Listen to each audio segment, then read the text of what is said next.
Good morning, everybody. Welcome to Hacking Self Storage. So today we are talking about my funnel, and I don't mean my sales process or anything like that. We're just talking high level about my funnel, what happens when people come to my website, and how many people I want to reserve and book, etc. I put it on LinkedIn probably a week, 2 weeks ago, and I got so many private messages asking me to explain it further. How do I find out these informations? How do I find out these numbers? And so, do you know what? I thought let's do a podcast about it. And I have done a podcast about it previously, but I thought let's scratch that itch again because I got so much engagement on LinkedIn the other day. Right. So basically, let's take this high level, easy to understand numbers. So, for example, if I get 100 websites, and by the way, you get all this information from your Google Analytics. It's dead easy, dead simple. If I can figure, I hate stuff like that, the Google Analytics, etc. No, I love Google Analytics, but I hate logging into places like that. I'm trying to fumble my way around, but it's dead easy if I can do it. And it's really not so. Jesus. This, by the way, if you're watching on LinkedIn or YouTube, this is my new pergola outside my man cave. Man cave's there, and there's I just love it. I just sit here in the morning.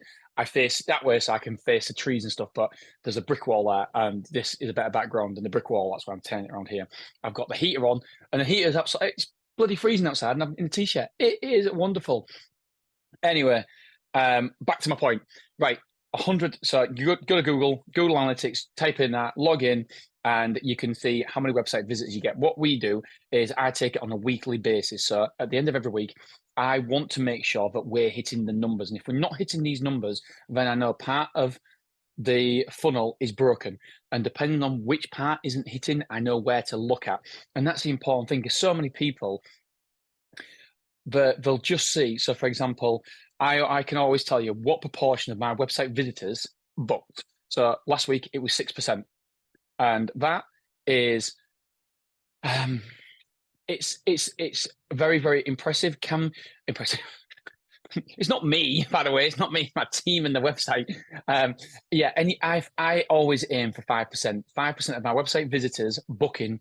That's what we aim for. Obviously, a week is a small sample size, so sometimes it's more, sometimes less. But overall, over a period of a year, I want to be hitting about 5%, and that is very good. I've been told that Big Yellow. I have got no data to back this up. This is what I've been told. I don't even want to tell you who told me, but it was somebody very high level told me that Big Yellow aimed for 1.5%. So the fact that we're doing over 5 is incredibly good. I'm happy with that, and that's the aim.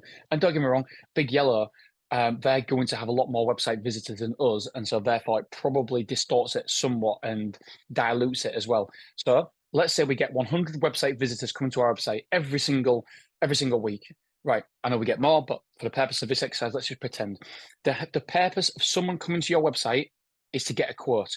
We want them to get a quote from you. That is the whole purpose of your landing page, your home page, your website, is to go down that funnel. If they're not going through that funnel, then your website or something is broken. And so what we aim for is 20%. So we aim for, if 100 website visitors are coming, we aim for 20 of those to be getting a quote from us. If we aren't hitting 20%, then we know there's a problem somewhere in their website.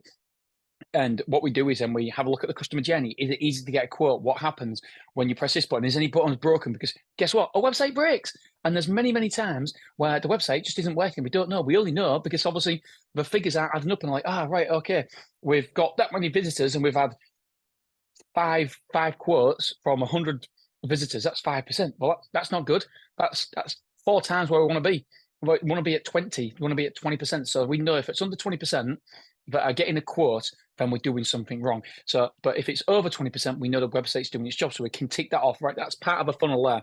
The second part of the funnel is then of them 20 website quotes, you need to have a conversion rate. What is a conversion rate you want? I can't remember what the national average is, but I would say it's somewhere between 25 and 30% is the industry standard. So once you were, and I was talking to somebody else on the phone today. Yeah, I'm recording this.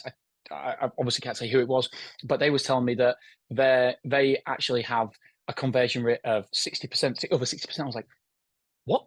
How? What are you doing? You can't. What? Really? And then I realized that they're displaying numbers. So they're displaying all their prices. So ours is behind an information wall. So when we compare, it's got to be like for like. And so there's no point if you're showing your numbers, if you're showing the prices, you can't compare your conversion rates to people who aren't showing the prices because it's completely different. The number one biggest objection is price. And if you're taking that objection away first of all, and then they're contacting you, the conversions are bound to be a bit higher, substantially higher. So somebody comes to our website, 100 people come to our website, 20% of those come and get a quote. Out of those 20%, it's got to be 25 to 30%. That's where the Goldilocks zone is. I want to be hitting over 30%. If it's not over 30%, there's one or two things that's a problem. One, it's the staff. Staff and training and sales process. Is it the staff? Is it the sales process? Are they actually doing the calls? And by the way, I'm not saying that our staff, obviously our staff, I trust them implicitly, and they are fantastic. And we've really nailed this down. We've got a great sales process, and our conversion rates are always between 25 and 30 something percent. Depends on which site, because obviously depends on which site, depends on the competition, what stage you're in. Are you in lease up stage? Are you in? Are you just there for? Are you in stage 3, where obviously one of our sites, we was just in revenue management. We was trying to maximize the price per square foot. So obviously conversions went down. And so it just depends. There's a lot of moving parts with that one. But basically your conversion rate wants to be around about 25 to 30%. Easy numbers, let's say 25%. So 100 people visiting the website, 20 people of those are getting a call, are getting a quote. And then we want 25% of that 20. So that is 5. Like, shit, public maths, and maths was a strong point as well. I used to be a bookie, used to work on course, used to do all that. 6 to 4, 5 to 4, 6 to 4, 7 to 4, 13 to 8, 11 to 8, 4s, what was it, double carpet, 33s. I used to do all that. So I know, why am I talking bookies? What am I doing? Anyway, I am good at maths, but as soon as you put a camera in front of me and you ask me to do something, then I freeze. Once I need some coffee now. So 25% of those 20, that's 5. 5. Yes, it is. All right. And so we get 5 of those people reserving. And like I said, then you can work backwards, you can work forwards. So you know straight away, website visitors, if you're not getting 20% of those website visitors getting a quote, it's your website's fault. If you are getting 20% of those website visitors, and then you're not converting at over 25%, then guess what? There's something in your sales process, whether it's your team, sales process, or it could be outside force. It could be the fact it's in a very competitive area, or you could be in lease up, etc. But if none of ththose things are happening, then you might want to look at your sales process, or you might want to coach your team and train your team. At the minute, we're just, because it's all about small margins, especially when you get more and more sites. At the minute, we've got 6 sites. It will soon be 8 sites, and small margins. If I could just improve the team 1% with their sales process, then that 1% is massive as a whole. And even if you've only got one site, 1% is massive when you stretch it out over the time frame of a year. That 1% makes a real big difference. And what I always say is we've got to iterate and improve all the time. Just because the sales process is working now, it doesn't mean we sit and rest on our laurels for later. We've got to, forever, we've got to keep testing new things. For example, I'm going to do I'm going to do a quick podcast about WhatsApp messages as well, because before it was messages, because messages were great. But now, you know what? I don't even open my messages sometimes. I have no idea what message. Sometimes I don't even go through to my phone, my messages. And so it's all about WhatsApp. So therefore, you've got to change it from messages to WhatsApp, or you do both. Are you emailing? Are you doing callbacks? These are all parts of the sales process. Talking of the sales process, if you want to buy my course, all my sales process is in there, and we will be opening on, I think it's the 1st of October. I think that's a Tuesday, but I will tell you more about that in the coming weeks and not months, because it's only going to be open for 5 days, I think it is. And so I'm going to sell the shit out of you because, you know what, I was talking to someone today again, and the great thing is that all the course sales goes to opening a new site. It's like I open the cart, and I'm very public about it.